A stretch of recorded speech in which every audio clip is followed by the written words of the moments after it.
from the U.S. elections, where Democratic Vice President Kamala Harris and Republican Donald Trump, the former president, have been running neck and neck for weeks. Now, researcher and data analyst Isaac Ofieje joins us with updates. Good afternoon, Isaac, and please, I'm looking forward to hearing some sudden decisive factor. Are you putting some sudden decisive factor for us so far? Well, so far, just like you said, it's a neck-and-neck race. We do not know who will actually win the election. But per what we are gathering so far, more people are actually voting. And just like we said yesterday, the 7, key battlegrounds, which they call the swing regions or the swing states, will actually decide this year's elections. But if you look at CNN's, what they call the final polls of polls, they put Harris at 49% and Trump at 47%. But they say it is still very close and it's still early days here to actually start to call the elections. We've had, an impression of how people are actually voting in some of the key states like Pennsylvania and Michigan. Trump and Harris have actually, finalized their campaign. Both have gone to settle down, also trying to go and vote and also observe what will go on in the space at the moment. For you personally, what's the very thing that's different about this year's election? Well, this year's election actually brings on board the first time, a former president who only served at one term versus, a vice president. The same scenario that is playing out in Ghana.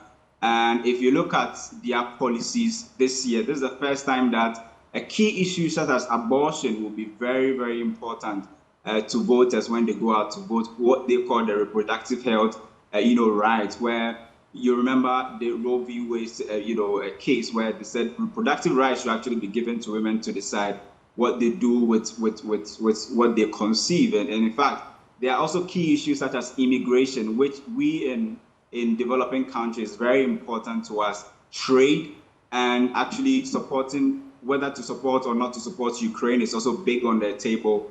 And generally trade with China, which Trump will say is going to put as high as 60% tariff on trade with China and 20% with other countries, unlike China. So there's a whole, a basket of issues actually to talk about. But what actually tops the issue is the economy to the ordinary American. But for us who are here in developing countries, immigration and trade is big for us.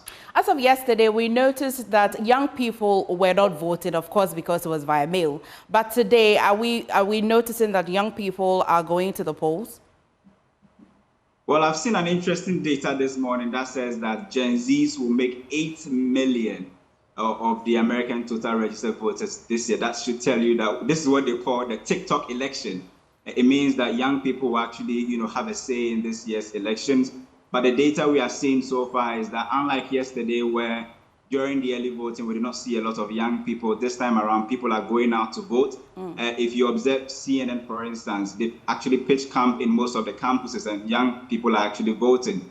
But this year's election is what they call the TikTok election, which means that the Gen Zs will have an important role to play. That is why in Harris' her final, rally in Pennsylvania, she brought on board Oprah Winfrey, who actually assembled a number of Gen Zs to actually, tell the world why they will be voting on that day. And so it's an interesting, dynamic in this year's election.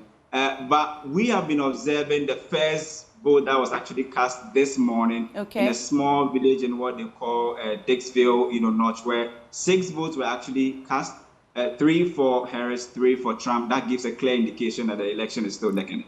It really is. Thank you so much, Kofi. But later this dawn, you and Evans will be bringing us updates, would you not? Absolutely. From 12 a.m. to 9 a.m. is an action-packed show on Joy News and Joy 99.7 FM. Thank you so much, Isaac Kofi Ajay. Thank you.